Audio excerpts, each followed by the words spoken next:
जमलेल्या माझ्या सर्व हिंदू बांधवांनो, भगिनींनो आणि मातांनो,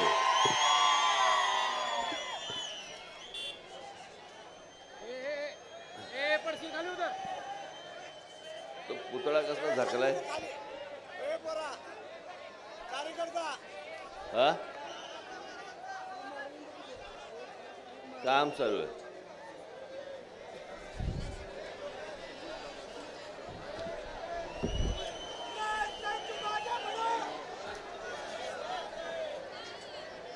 मी अक्षरशः तुमच्यासमोर 10 मिनिटासाठी आलोय.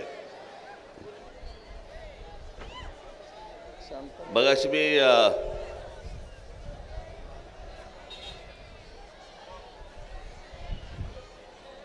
आपल्या दिलीपला फोन केला होता,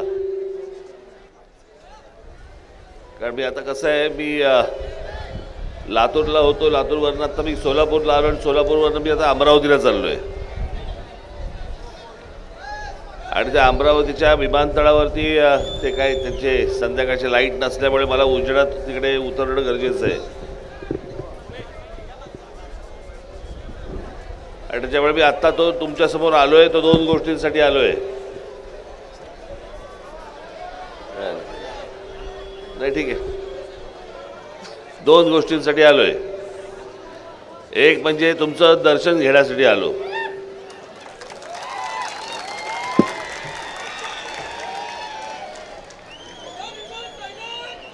आणि दुसरी गोष्ट म्हणजे आमचा दिलीप आणि बाकीचे आमचे सगळे उमेदवार यांच्यासाठी आशीर्वाद मागण्यासाठी म्हणून मी आलो. निवडणुकीच्या तोंडात म्हणजे तोंडावरती आशीर्वादचा अर्थ मत असं पकडतात.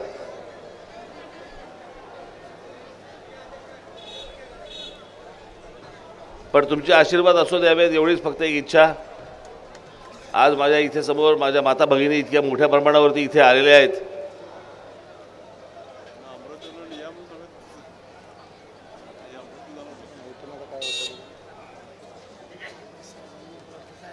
सर्वप्रथम आपला सगळ्यांचा मी आभारी आहे. पण इकडे उन्हातानामध्ये एवढ्या सगळेजण आलात. मगाशी मी तुम्हीच करा दादा. थोडा बहुत मंगळवेढ्याबद्दल विचारलं. म्हटलं काय तर म्हणे आमच्या मंगळवेढ्याची ओळख काय, दुष्काळग्रस्त म्हणे. आज कितवी निवडणूक आहे विधानसभेची मला कल्पना नाही.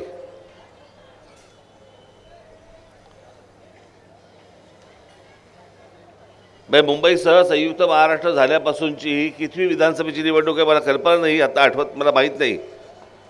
पण इतकी वर्ष झाल्यानंतर देखील आमचा तालुका दुष्काळग्रस्त म्हणून आमची त्याची ओळख असेल तर ह्याच्यासारखी लाजिरवाणी गोष्ट नाही.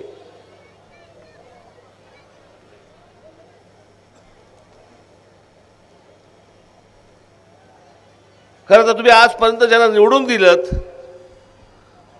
ती लोक समोर आल्यावरती तुम्ही विचारलं पाहिजे की बाबा रे, आमच्या तालुक्याची ओळख ही दुष्काळग्रस्त कशी काय आणि अजूनही तशीच कशी काय राहिली. पण त्यांना माहिती आहे, त्या सगळ्या लोकांना हे कोणी विचारणार नाहीत. या लोकांमध्ये काही हिंमत नाही विचारायची, कोणाही मध्ये नाही.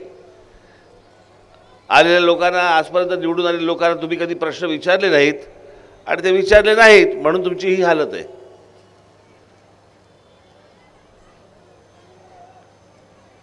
आता मी लातूरवरनं जेव्हा आलो त्यावेळेला लातूरला ह्याचं तरी ऐकू येते का? हां, हे लावायचं काय काय करायचं? हां, ठीक आहे. आता मी लातूरवरनं आलो. लातूरला अरे बंद करा रे आता. एक पार्टी पाहिली.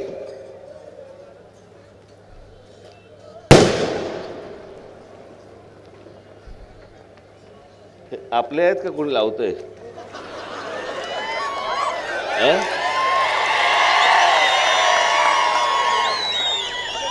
आपले हां, मग गप्प बसायला सांगा जरा त्याला. पुढच्या वर्षी दिवाळीत लाव म्हणा, किंवा किंवा 23 तारखेसाठी ठेवून दे म्हणा. काय पार्टी पाहिली मी आता? पुण्यात घर हवंय का? लातूरमध्ये काय पार्टी लागते? तर पुण्यात घर हवंय का? याचा अर्थ आमच्या महाराष्ट्रामधली लोक, मराठवाड्यातली लोक, सोलापूरमधली लोक हे आपापला विभाग सोडून आमच्याकडचे तरुण तरुणी हे पुण्या मुंबईकडे जात आहेत.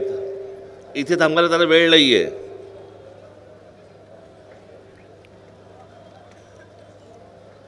इतकी वर्ष तुम्ही उन्हातानामध्ये उभे राहून इतक्या लोकांना खासदार बनवले, इतक्या लोकांना तुम्ही आमदार बनवलेत, आणि एवढे लोक निवडून गेल्यानंतर, इतकी वर्ष निवडून गेल्यानंतर देखील तुमच्याकडे जर समजा पाट्या लागत असतील की पुण्याला घर हवंय का, तर ह्याच्यासारखी लाजिरवाणी गोष्ट काय?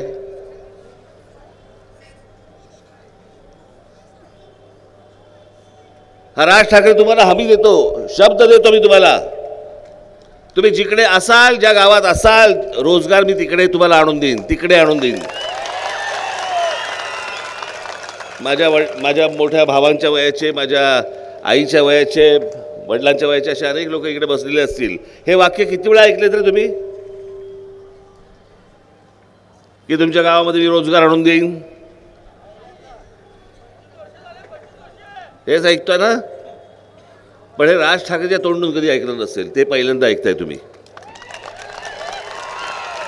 सहज शक्य आहेत गोष्टी. तुम्हाला घरदार सोडायची गरज नाही, तुम्हाला गावं सोडायची गरज नाही, तुम्हाला तालुका सोडायची गरज नाही. हे सहज शक्य आहे.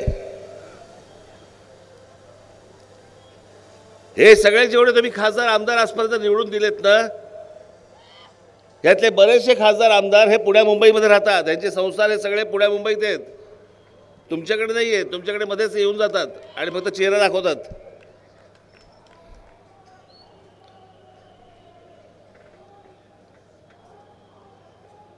पण इथे पाट्या लागल्या पाहिजेत की सोलापुरात या, सोलापुरात घर पाहिजे, सोलापूर जिल्ह्यामध्ये घर पाहिजे, उद्योग इथे आले पाहिजेत, तरुण इथे थांबले पाहिजेत. एका बाजूला आमचा शेतकरी आत्महत्या करतोय, एका बाजूला आमच्याकडे मराठवाड्यामध्ये आणि या सगळ्या महाराष्ट्राच्या या सगळ्या भागामध्ये महिला तरुणी पळवल्या जात आहेत. महाराष्ट्रामधल्या काही भागांमध्ये लहान लहान मुलींवरती बलात्कार होत आहेत.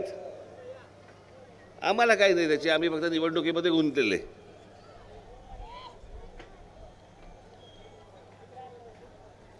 मी तुम्हाला खरंच सांगतो, या राज ठाकरेच्या हातात एकदा या महाराष्ट्राची सत्ता हातामध्ये घेऊन बघा.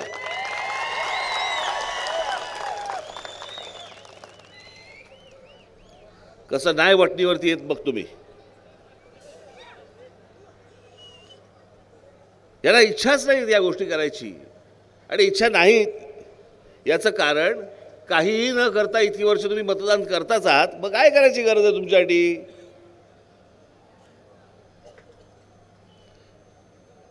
मी जगामध्ये फिरलेला माणूस आहे. कुठच्या कुठे जग गेलं आणि आपण कुठे आहोत अजूनही. 60-60 वर्ष झाली आणि आम्ही अजून त्याच विषयांवरती आम्ही निवडणुका लढवतोय. आम्ही तुम्हाला पाणी देऊ, आम्ही तुम्हाला रोजगार देऊ, याच्या पलीकडे निवडणुका सरकल्याच नाही आमच्या. महिलांना आम्ही संरक्षण देऊ.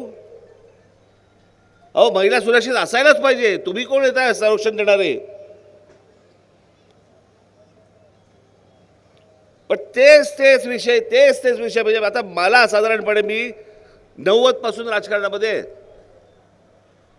इतकी वर्ष भाषण करतोय.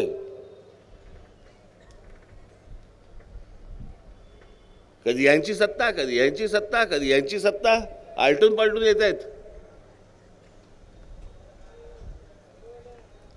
पण विषय काही नवीन येत नाहीत. किंवा पाण्याचा प्रश्न सुटलाय, रोजगाराचा प्रश्न सुटलाय, आता आपण पुढच्या टप्प्यावरती जाऊया. काही नाही,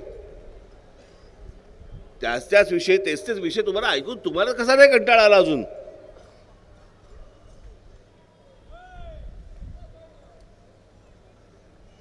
आम्ही 2014ला महाराष्ट्राचा विकास आराखडा काढला, जो आजपर्यंत कुठच्याही राजकीय पक्षाने आजपर्यंत कधी काढला नाही. की महाराष्ट्रामध्ये जे प्रश्न आहेत ते कसे सोडवले जातील, त्याची उत्तरं काय आहेत. हे 2014 साली काढलं. भारताच्या इतिहासात 1947च्या अगोदर तर काही प्रश्नच नव्हता, पण 1947च्या नंतर आजपर्यंत महाराष्ट्र नवनिर्माण सेना हा एकमेव राजकीय पक्ष आहे की ज्याने महाराष्ट्राचा राज्याचा विकास आराखडा लोकांच्या समोर ठेवला.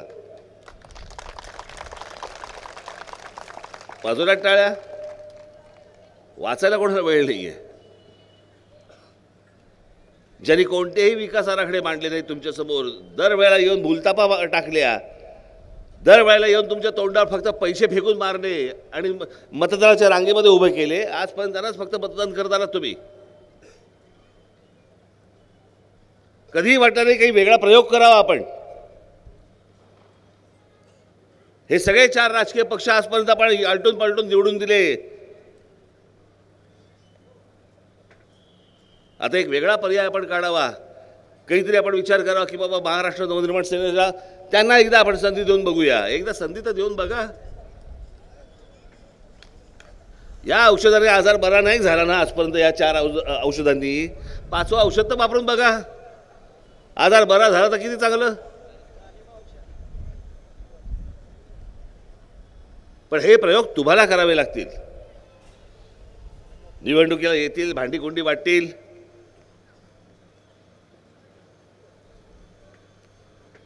लाडकी बहीण सांगायचं, महिन्याला पैसे द्यायचे आणि बाकीची महागाई वाढवायची आणि इकडनं काढायचे आणि इकडे द्यायचे.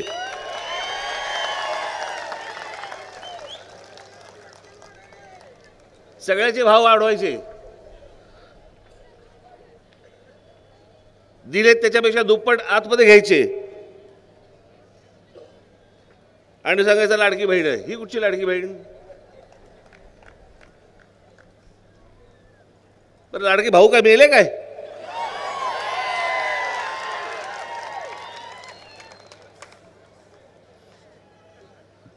त्या असल्या लोकांच्या नादी लागू नका तुम्ही. खरंच सांगतो तुम्हाला. मी तुम्हाला एका विश्वासाने सांगतोय, जे प्रयोग आजपर्यंत तुम्ही केलेत ते केलेत. एकदा राज ठाकरे आणि त्याचे जे सहकारी आहेत यांना संधी देऊन बघा.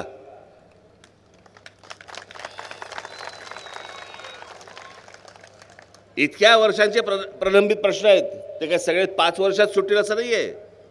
पण तुम्ही निश्चित सांगाल की जे आजपर्यंत प्रयत्न झाले नाहीत बाबा रे, हे तुझ्या काळात झाले, पुढची 5 वर्ष आम्ही तुला देतोय.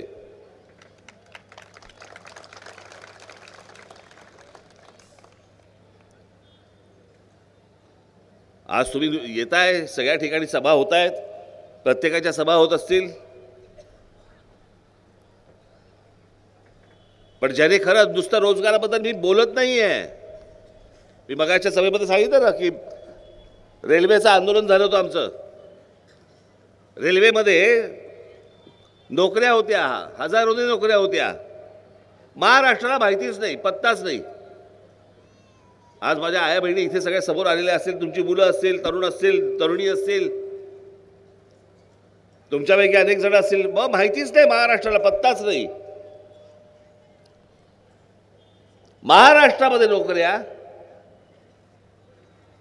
आणि महाराष्ट्रामध्ये जी रेल्वे स्थानकं आहेत सगळी, ही सगळी तुडुंब भरलेली उत्तर प्रदेश आणि बिहारमध्ये लोकांची, सगळे भरून गेलेली रेल्वे स्टेशन्स. वर्तमानपत्रामध्ये फोटो आले, मला समजेना म्हटलं ही लोक का आली आहेत, एवढी रेल्वे स्टेशन्स का भरली आहेत. तेव्हा कळलं म्हणे रेल्वेमध्ये नोकऱ्यांसाठी आलेत. म्हटलं मग रेल्वेमध्ये नोकऱ्यांसाठी हे आले तर आम्हाला का नाही माहिती. माझ्या महाराष्ट्रामधल्या मुलामुलींना हे का नाही माहिती की रेल्वेमध्ये नोकऱ्या आहेत. विचारपूस केली. विचारपूस केल्यानंतर समजलं की उत्तर प्रदेश आणि बिहारमधल्या वर्तमानपत्रांमध्ये फक्त जाहिराती दिल्या गेल्या, महाराष्ट्रामधल्या एकाही वर्तमानपत्रामध्ये जाहिरात दिली गेली नाही. बघा कसं असतं ते. तुमच्यापासून सगळ्या गोष्टी लपवून ठेवल्या गेल्या. तुम्हाला नोकऱ्याच मिळू नयेत याच्यासाठी अगदी व्यवस्थित प्रयत्न झाले. हे सगळे महाराष्ट्रामधले राजकीय पक्ष सगळं बघत होते, कोणी बोललं नाही याच्यावरती, आजपर्यंत नाही बोललं. मग आपली लोक गेली तिकडे विचारायला, विचारपूस केली. विचारपूस करताना समोरच्यांनी आपल्या लोकांना आई बहिणीवरनं शिव्या द्यायला सुरुवात केली. एक तर बाहेरून आलेले, आम्ही इथले, आमची आई बहीण काढणार, मग आम्ही काय करायचं? नमस्कार करायचा का? अशा आत्ता तुम्ही ज्या टाळ्या वाजवताय ना तशाच त्यांच्या गालावर टाळ्या वाजवल्या.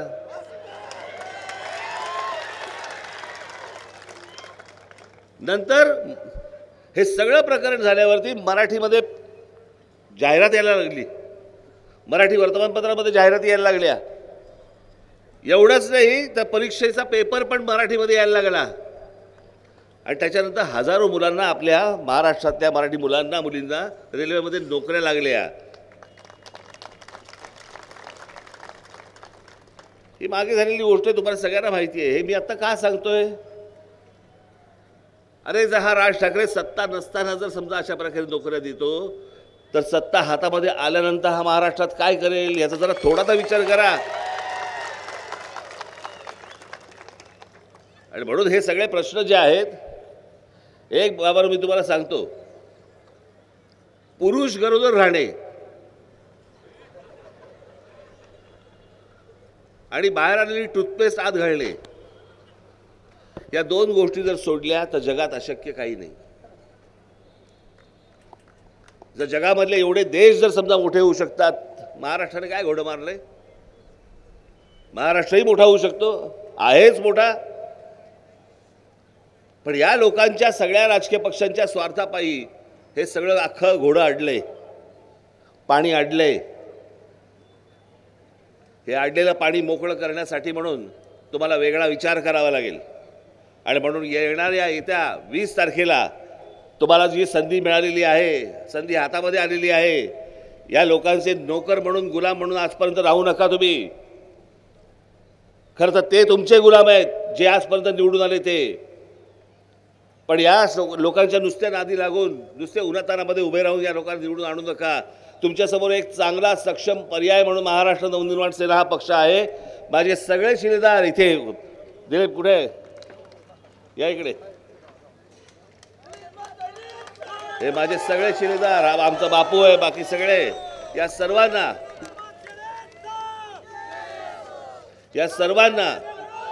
बोलून परत तुमच्यासोबत मगापासून काय दिले मला,